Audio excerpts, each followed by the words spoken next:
Hello and welcome.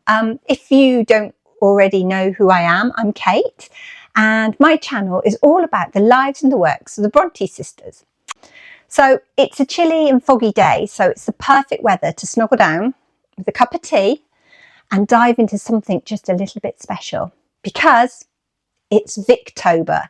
Yes, I love it. My favourite month. Whenever I say that, I feel like I want to say it like that Christmas song where they shout out Christmas. I want to go Victober. But anyway, for those of you who may not know, Victober is an annual event on YouTube where readers celebrate Victorian literature throughout the month of October, hence Victober. Perfect. It began in 2016 and started by book YouTubers Katie from Books and Things, Lucy the Reader and Ange from Beyond the Pages, who's on a break right now. And it's become such a much loved tradition for book lovers everywhere, including myself. I love October. It's the perfect month for snuggling down with a cup of tea in those dark evenings and just disappearing into a book. My favourite thing to do.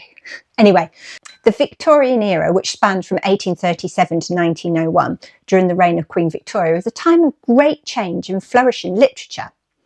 Many of the period's most famous work explored dark themes and emotions, making the Gothic tradition a perfect fit for this literature celebration.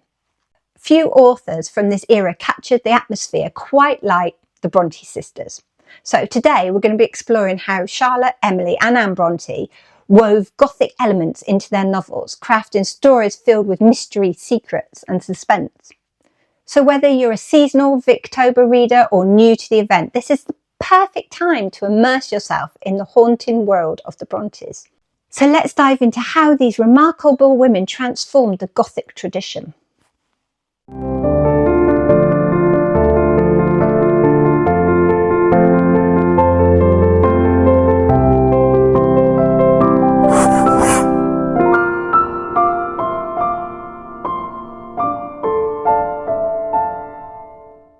So let's look at Gothic literature.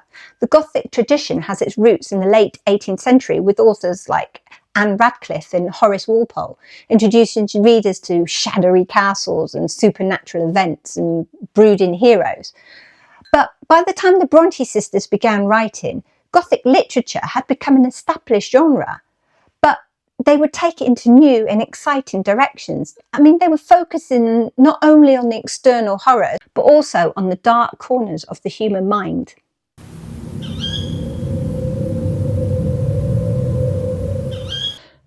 So let's look at Lord Byron. The Brontë sisters didn't just stumble upon Gothic themes, they were part of a literary tradition that deeply influenced their writing. One key influence was Lord Byron, whose dark, broody character shaped the archetype of the Byronic hero, a figure that appeared prominently in both Charlotte and Emily's work. Byron's heroes were often rebellious, tormented and driven by passion, and we see echoes of this in the characters like Heathcliff from Wuthering Heights and Mr. Rochester from Jane Eyre. I mean, these figures embody the Gothic spirit, not just because of their stormy personalities, but because they carried the weight of dark pasts and forbidden desires. Though the Brontë sisters may not have directly mentioned reading Byron's work in their surviving letters, we know from their writing that they were deeply familiar with his themes. Byron's influence helped them create heroes who were not merely mysterious, but tragic figures, struggling with inner demons, a hallmark of the Gothic tradition. I've just realised that it looks like I've got a unicorn horn growing out of my head.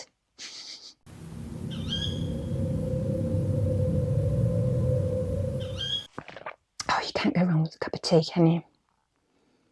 And this is my Jane Eyre mug. Penguin Jane Eyre mug.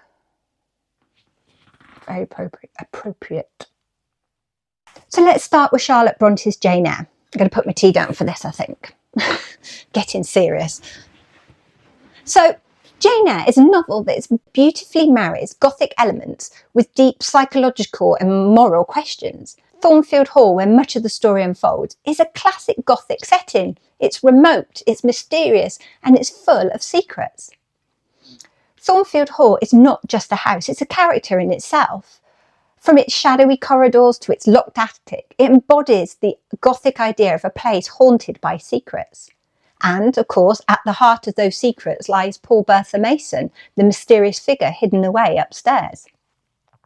But what makes Jane Eyre stand out in the Gothic tradition is its focus on the heroine's internal struggles. Jane's conflict with morality, identity and love are as significant as the external mysteries of Thornfield. While the Gothic genre often focuses on external horrors, Charlotte's brilliance lies in intertwining them with Jane's personal journey. She was good, wasn't she?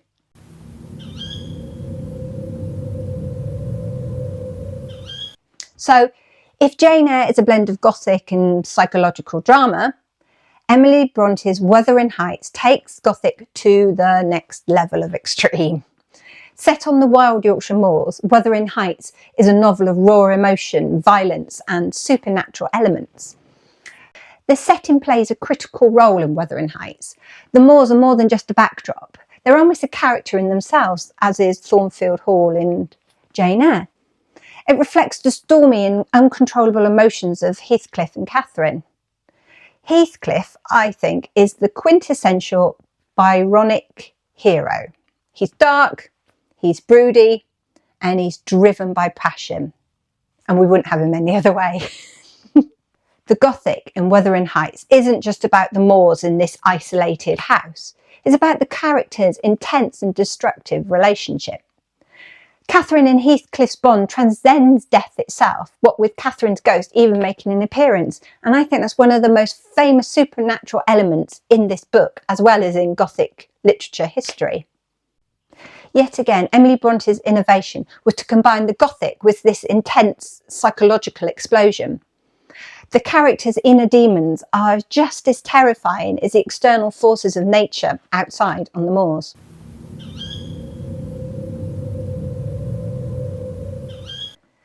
So Anne Bronte's The Tenant of Wildfire Hall might not immediately spring to mind as a Gothic novel, but it contains many Gothic elements, particularly in its atmosphere of secrecy and isolation. The mysterious Helen Graham, who arrives at the decaying Wildfire Hall, brings with her a past shrouded in mystery. I think I need some more tea.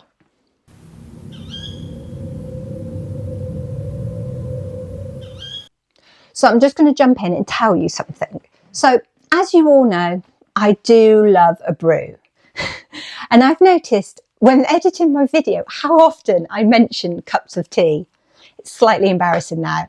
But over the last few months, some of my lovely followers have been asking to buy me a brew, which is so kind of you all.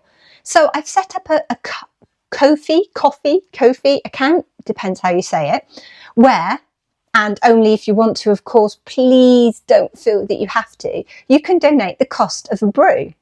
I've put a link in the description, and I think also if you go to the Ko-fi website, which is ko-fi, and search for me, Brontë Sisters UK, you can find me. But yeah, I mean, I really don't expect anything. I mean, having you all here on my journey, being part of my videos, commenting, and obviously doing that whole likey, subscribey thing is more than enough. But people have been asking me, so I've set something up that's an easy way to do that.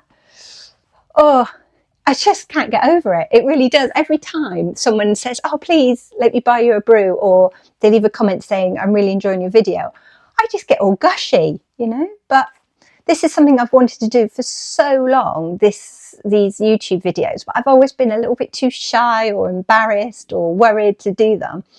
So I said to myself this year, do you know what?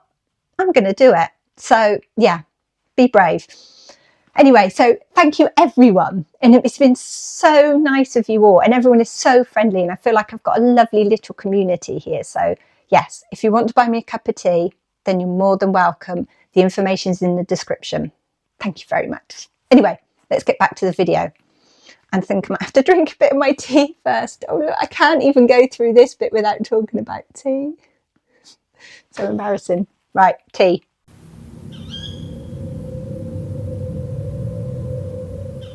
So, do I have a conclusion? Of course I do. I mean, you think about it. The Brontë sisters didn't just use the Gothic tradition. They absolutely transformed it. I mean, they blended external and internal struggles, nature and human nature. And they created works that still haunt us today. So for Victober, their novels offer perfect reading. It's full of mystery, emotion, and I would say Gothic at its finest. I mean, whether it's the suspense of Jane Eyre, or the wilderness of Wuthering Heights, or the secrets of Tennant of Wildfire Hall, the Brontes remind us that the Gothic isn't just about ghosts and ghoulies and shadows and things that go bump in the night, but about complexities of the human soul. Well done, Brontë Sisters.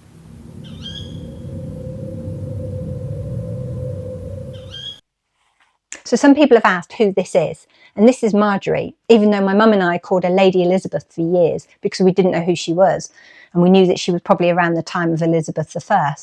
And so the last few years I have been hunting her down based on a few bits of information we did have about her, and I finally found her in a church not far from where my parents lived. So last summer we all visited, my mum, my dad and myself, we went out to go and find her. We actually visited the grave that this brass rubbing is from. So it was really nice. And we obviously learnt her name, which we didn't know for years. So now we know she's called Marjorie. And she sits here in my room in Bronte HQ, and we have a little chat every now and again.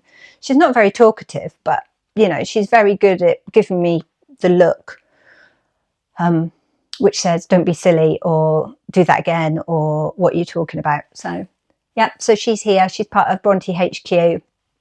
But the funny thing is, and I'm going to embarrass my sister now, when we were growing up, this was at the top of the staircase, and my sister used to hate going upstairs because she used to think she was being watched by Lady Elizabeth.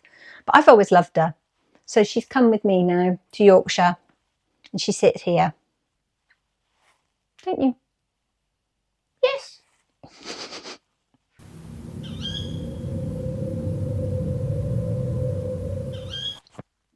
So I'm not sure what to do with my microphone.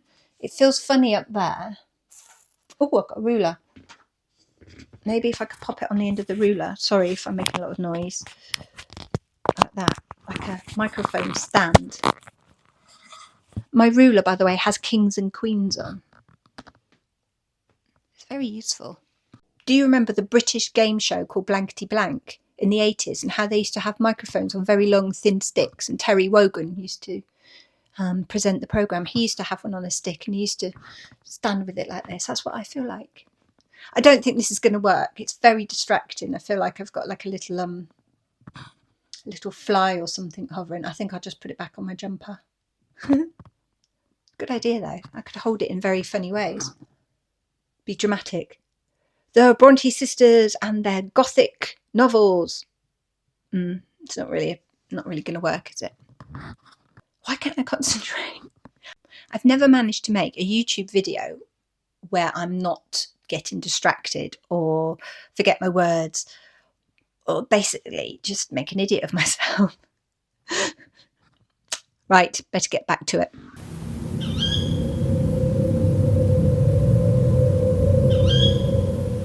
Byron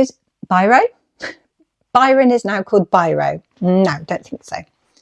The Brontë Sisters? The Brontë Sisters. That's interesting. So the Brontë Sisters, the Brontë Sisters again. Dog barking at the postman. Shush, dog. There are no mysteries of Thornfield. Just reminded me, sorry, I just went off on a thought then. And I bet my microphone picks up my swallowing. Well, that's embarrassing, isn't it? My feet are going to sleep again. I've got to stop sitting on my feet. Do you remember when we were children, we used to have to sit cross-legged through assemblies, and we used to get up and be absolutely fine? Now, I cross my legs for 2 minutes on a soft chair and I suddenly can't walk. My leg's gone to sleep. How did that happen?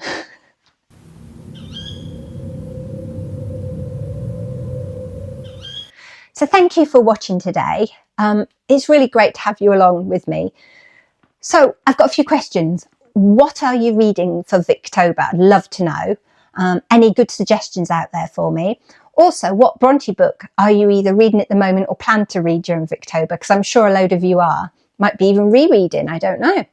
But my other question is, which of the Bronte novels do you think best embodies the Gothic themes? So let me know what you think of that. And my next question is, do you see any parallels between Heathcliff, Mr. Rochester, and of course Lord Byron's famous Byronic heroes? So thank you again for watching. If you enjoyed this video, please do the whole likey thing. And if you want to see more, please do the whole subscribey thing, because then it will pop up in your feed every week. I bring videos out every Friday at 10 AM UK time, and whether it be here in Bronte HQ or whether I'm out and about in Yorkshire, there's always something to watch over the weekend with a brew. So thank you again for joining me, and I will see you next Friday for more Bronte adventures. Take care, see you soon, bye!